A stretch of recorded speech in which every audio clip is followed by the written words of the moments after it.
फिल्मी चिड़िया presents the call. ये साल 2020 में आई एक कोरियन थ्रिलर मिस्ट्री है जिसकी कहानी ट्विस्ट और सरप्राइजेस से भरपूर है। फिल्म की IMDb पर रेटिंग 7.1 है और रोटेन टोमेटोज ने तो इस फिल्म को 100% की रेटिंग्स दी है। कहानी की शुरुआत में हमें कहानी का मुख्य किरदार दिखाया जाता है जो कि एक लड़की है जिसका नाम सीओ है। सीओ किसी दूसरे शहर में नौकरी करती है और अभी काफी दिनों के बाद वो अपने घर वापस आई है, पर रास्ते में ही कहीं सीओ का मोबाइल फोन गिर गया है, जिसके बाद वो अपने घर के स्टोर रूम से निकाल के एक पुराना फोन चालू करती है और फिर वो अपने खोए हुए फोन नंबर पर कॉल करती है। पर जो शख्स फोन उठाता है वो उससे फोन लौटाने के बदले पैसे की मांग करता है, पर सीओ पैसे देने से इनकार कर देती है, जिसके बाद वो शख्स फोन कट कर देता है। जिसके बाद भी सीओ कई दफा उस नंबर पर फोन करने की कोशिश करती है, पर अब वो नंबर उसे बंद ही मिलता है। जिसके कुछ देर बाद ही दोबारा से सीओ का फोन बजता है और सीओ ये समझकर जल्दी से फोन उठाती है कि शायद ये कॉल उसी का हो जिसके पास उसका फोन है।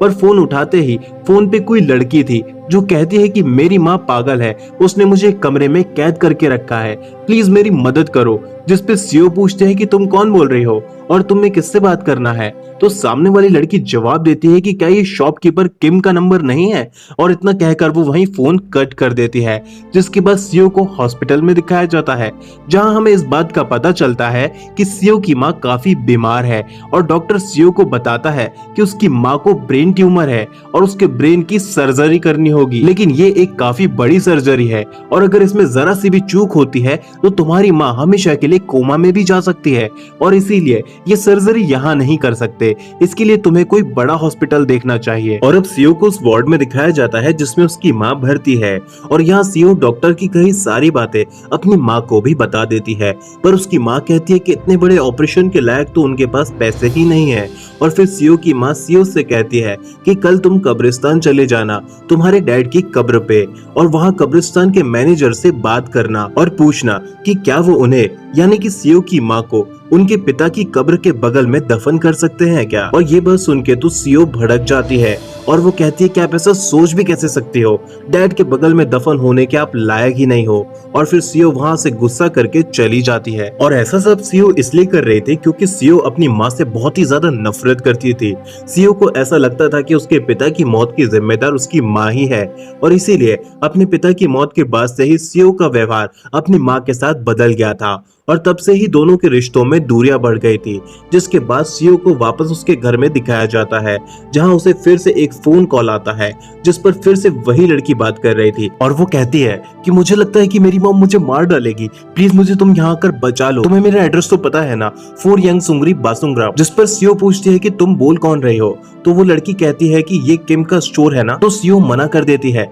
जिस पे वो लड़की कहती है कि तुम मेरी मदद नहीं करना चाहती इसलिए तुम झूठ बोल रही हो, मुझे पता है कि ये किम का ही स्टोर है और तुम किम हो। पर जो सब कुछ वो लड़की फोन पर कह रही थी वो सुनकर सीओ भी हैरान थी क्योंकि उस लड़की ने जो एड्रेस उसे बताया था वो एड्रेस किसी और का नहीं बल्कि सीओ के इसी घर का है जिसमें सीओ रहती है। और फिर एक रात दिखाया जाता है कि सीओ सो रही है और यहीं हमें सीओ का एक पैर जला हुआ भी दिखता है। तभी एक जोरदार आवाज आती है जिससे सीओ की नींद खुल जाती है और वो जाकर देखती है तो पाती है कि उसकी फैमिली पिक्चर जमीन पर गिर गई है। तभी पिक्चर वापस लगाते समय सीओ को पता चलता है कि ये दीवार जिस पर ये पिक्चर लगी थी ये दीवार तो खोखली है और फिर सीओ उस दीवार को एक हथौड़ी की मदद से तोड़ देती है और सीओ दीवार के पीछे देखती है कि वहाँ तो एक बेसमेंट बना हुआ है जहाँ उसे एक चेयर पर एक टेडी बियर रखा नजर आता है और उसी के करीब ही वहाँ उसे एक बक्सा भी दिखता है। और जब वो बक्से में देखती है तो उसमें उसे कुछ सामान और एक डायरी मिलती है जिसमें उसे एक लड़की की पिक्चर भी मिलती है, शायद ये डायरी पिक्चर वाली लड़की की ही है। और अब सीओ पास के ही एक स्ट्रॉबेरी फार्म के मालिक के पास जाती है जिसे सीओ काफी पहले से ही जानती है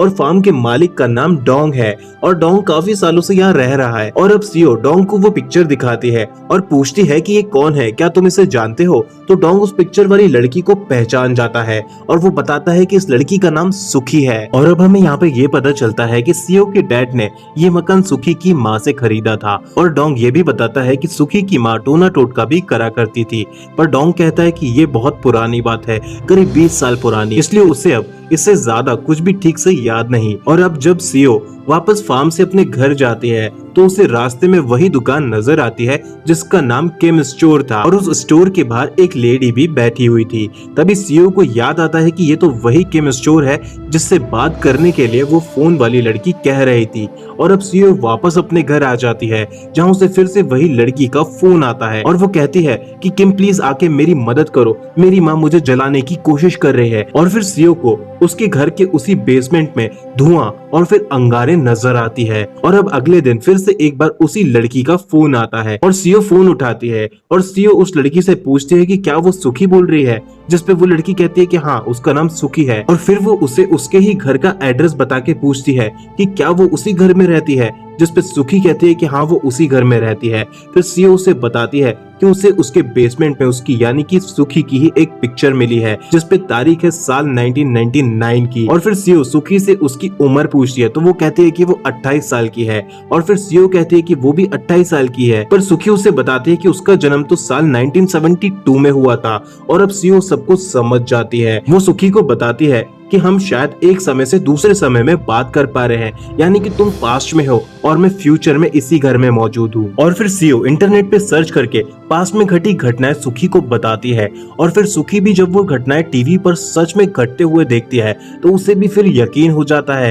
कि वो दोनों एक ही घर में रहते हैं पर उनके रहने का समय यानी कि साल अलग अलग है। सुखी पास्ट में है और सीईओ फ्यूचर में। और अब इस फोन के जरिए वो एक दूसरे से कनेक्ट हो गए हैं और अब सुखी और सीईओ की बहुत अच्छी दोस्ती हो जाती है और वो दोनों एक दूसरे से घंटों बात किया करते हैं। और तभी सुखी सीईओ को बताती है कि उसकी माँ उसे बहुत मारती पीटती है और उसे कमरे में बंद रखती है। दरअसल उसकी असल माँ मर चुकी है और ये उसकी सौतेली माँ है और वो उसके ऊपर जादू टोना भी करती है। और तभी सीईओ भी उसे बताती है कि उसके डैड भी इस दुनिया में नहीं है। और सीईओ ये भी बताती है कि उसका घर आग में जल गया था जिसमें उसके डैड भी मारे गए थे, पर यह हादसा उसके पुराने घर में हुआ था, तब वो इस नए घर में शिफ्ट नहीं हुए थे और ये सब उसकी माँ के कारण हुआ था क्योंकि उसकी माँ ने एक दिन गैस जलती छोड़ दी थी जिससे घर में आग लग गई थी और इसी आग में झुलस कर उसके डैड मर गए थे और वो भी काफी जल गई थी। जिसके बाद बताया जाता है कि सुखी की माँ अपने घर को बेच रही है और नए खरीदार घर देखने आते हैं और वो कोई और नहीं बल्कि सीईओ की फैमिली ही थी। और उस समय में सीईओ काफी छोटी थी और उसी वक्त सुखी कॉल लगाकर सीईओ को उसके डैड की बातें सुनाती है और अपने डैड की आवाज सुनकर सीईओ बहुत ही भावुक हो जाती है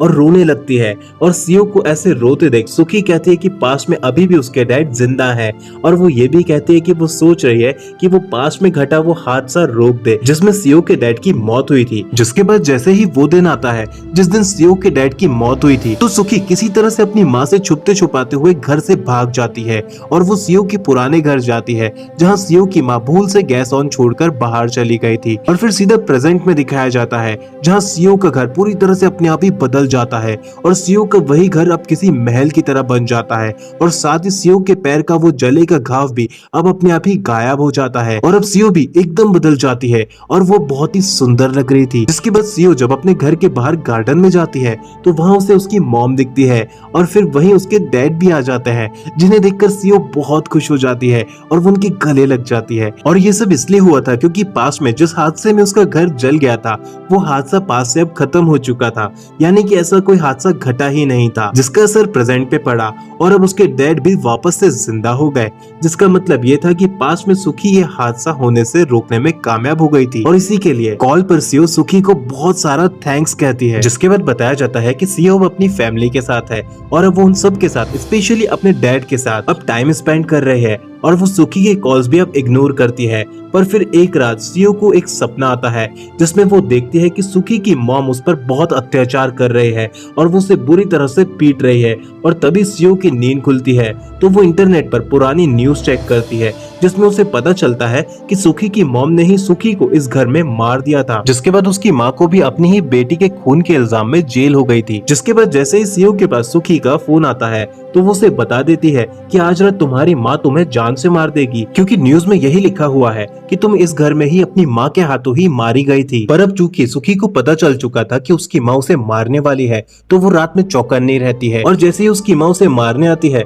तो वो उल्टा अपनी ही माँ को मार देती है। जिसके बाद सीईओ बेसब्री से सुखी के कॉल का इंतजार करती है और जब सुखी का फोन आता है तो वो उसे ये नहीं बताती कि उसने उसकी माँ को ही मार दिया है, बल्कि वो कहती है कि मेरी मॉम को कुछ गलतफहमी हो गई थी जो मैंने दूर कर दी और अब सब कुछ ठीक हो गया है और अब ऐसा लग रहा है जैसे उसका नया जन्म हुआ है। और यहीं से पूरी की पूरी कहानी पलटना शुरू हो जाती है और अब बताया जाता है कि सुखी अब आजाद है और अब वो सब कुछ कर सकती है जिसके लिए उसकी माँ उसे रोका करती थी। और अब बताया जाता है कि सीओ के घर स्ट्रॉबेरी फार्म का मालिक यानी कि डोंग आया है और वो सीओ के डैड को कुछ स्ट्रॉबेरीज देता है और फिर वो लोग बैठकर कुछ बातचीत करने लगते हैं। तभी पास्ट में बताया जाता है कि सुखी के घर में भी डोंग आया है और वो उसकी मॉम को बुलाने को कहता है, पर सुखी कुछ अजीब तरह से बिहेव करती है और वो अपनी कुछ नई लाइट ड्रेसेस डोंग को दिखाने लगती है और फिर वो डोंग को वेट करने को कहकर नई ड्रेसेस ट्राई करने चली जाती है। और उसी दौरान डोंग उनका फ्रिज खोलता है पानी लेने के लिए, तो उसे फ्रिज में कटे हुए बॉडी पार्ट्स पॉलीथिन में रखे दिखते हैं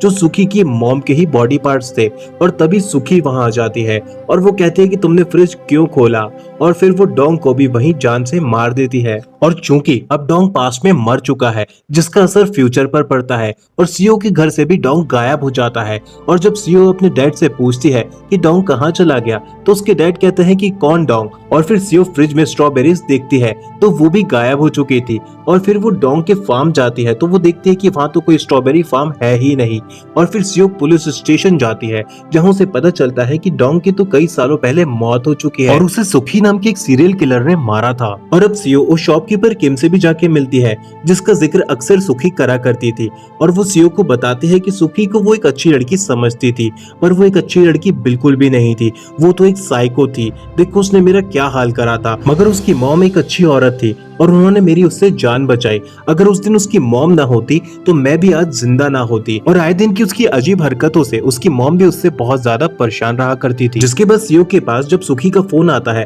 तो वो उससे कहती है कि उसने अपनी मॉम और डोंग को क्यों मारा। पता है तुम्हें फ्यूचर में तुम एक सीरियल किलर हो जो जेल में उम्र कैद की सजा काट रही है। पर सुखी कहती है कि पता करके बताओ कि पुलिस को उसके खिलाफ क्या सबूत मिले थे जो वो पकड़ी गई थी, ताकि वो सबूत वो मिटा सके और बच सके। पर सीओ कहती है कि इतने गुनाह करने के बाद तुम ऐसा सोच भी कैसे सकती हो। तो सुखी कहती है कि शायद तुम भूल रही हो कि तुम्हारे डैड मैंने तुम्हें वापस दिए हैं। और फिर अचानक से ही सुखी सीओ को बहुत गंदी गंदी गालियां देने लगती है और फिर सीओ वो फोन कट कर देती है और हमेशा के लिए वो फोन को डिस्कनेक्ट कर देती है। जिसके बाद सुखी बहुत सारे कॉल्स लगाती है सीओ को, पर सीओ का फोन अब नहीं लगता। उसी दौरान सुखी की डोरबेल भी बजती है और गेट पर कोई और नहीं बल्कि बचपन के सीओ और उसके डैड थे जो कि सुखी की माँ से मिलने आए थे। और फिर सुखी उन्हें अंदर बुला लेती है और फिर वो सीओ के डैड को भी मार देती है और बचपन के सीओ को भी वो बांध कर रख लेती है, जिसका असर फिर फ्यूचर पर पड़ता है। और सीओ और उसके डैड एक कार में थे, तभी अचानक से उसके डैड एक बार फिर से कहीं गायब हो जाते हैं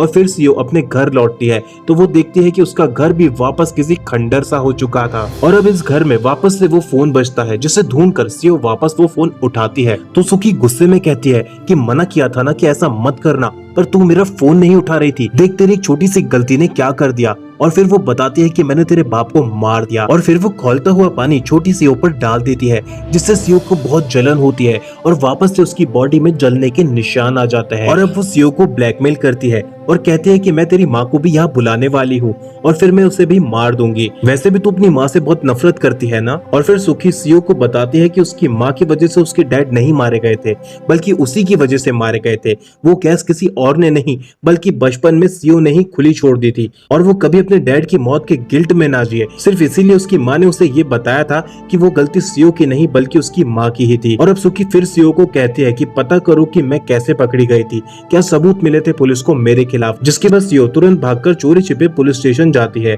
और फिर वो सुखी की क्राइम फाइल ढूंढती है जिसमें लिखा था कि पुलिस को उसका मर्डर वेपन मिला था जो कि एक चाकू था जिसपे उसके फिंगरप्रिंट थे। और अब सीओ सुखी को सब कुछ बता देती है जिसके बाद सुखी वो चाकू भी ढूंढ लेती है और हमेशा के लिए उसे डिस्ट्रॉय कर देती है, जिसका असर अब फिर से फ्यूचर पर पड़ता है और अब फ्यूचर फिर से बदल जाता है। और अब सीओ देखती है कि पुलिस की वो फाइल जिसमें सुखी का क्राइम था वो पूरी तरह से मिट जाती है, यानी कि जिसका मतलब ये हुआ कि अब सुखी पास में कभी भी नहीं पकड़ाई गई थी। और अब वापस से वो घर भी बदल जाता है जिसमें सीओ रह रही है और अब प्रेजेंट में सुखी भी उसी घर में रहती आ रही है जिसमें सीओ भी इस वक्त मौजूद है। और फिर सीओ घर में वो फोन ढूंढती है जो उसे बेसमेंट में मिलता है वहीं पास में दिखाया जाता है कि काफी समय से सीओ और उसके डैड लापता है और इसीलिए सीओ की मां पुलिस को लेके उसी घर में जाती है जहां सुखी है और फिर उसके डैड के मोबाइल पर कॉल करने के लिए वो सुखी का फोन लेती है। तो वो फोन फ्यूचर की सीओ उठाती है और कहती है कि आप उस घर से तुरंत निकल जाओ, नहीं तो सुखी आपको भी मार देगी।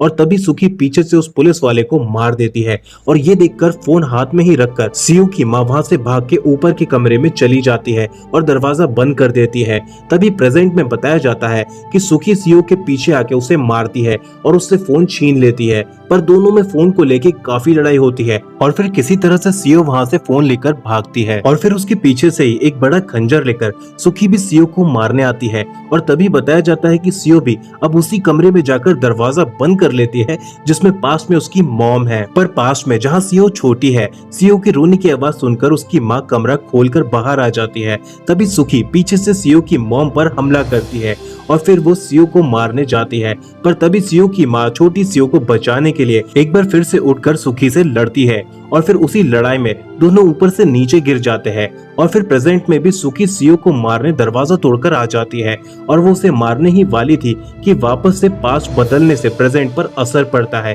और अब प्रेजेंट में सुखी गायब हो जाती है। शायद पास्ट में नीचे गिर के सुखी भी मर गई थी, इसीलिए अब वो प्रेजेंट में भी नहीं है। जिसके बाद सीओ बाहर जाकर शहर में कई जगह अपनी माँ को ढूंढती है और फिर उसे उसकी माँ मिल भी जाती है और वो देखती है कि उसकी माँ के जगह जगह पुराने घावों के निशान थे जो उसकी माँ ने छोटी सीओ को बचाने के लिए खाए थे। और इसीलिए अब सीओ अपनी माँ की बहुत इज्जत करती है और उसे बहुत प्यार भी करती है। तभी दिखाया जाता है कि पास में भी सुखी वापस उठ जाती है, जिसके बाद अपने आप प्रेजेंट से सीओ की माँ फिर से गायब हो जाती है। जिसका मतलब यही था कि पास में सुखी ने अब जाकर सीओ की माँ को भी मार दिया था और छोटी सीओ को भी बांध के रख लिया था। और अब एक बड़ी लड़की दिखाई जाती है जो कुर्सी पर बंधी हुई है और वो कोई और नहीं बल्कि सीओ ही थी, जो बचपन से लेकर अब बड़े होने तक भी सुखी के पास बंदी बनी हुई है। और ये मूवी यहीं पर एंड हो जाती है।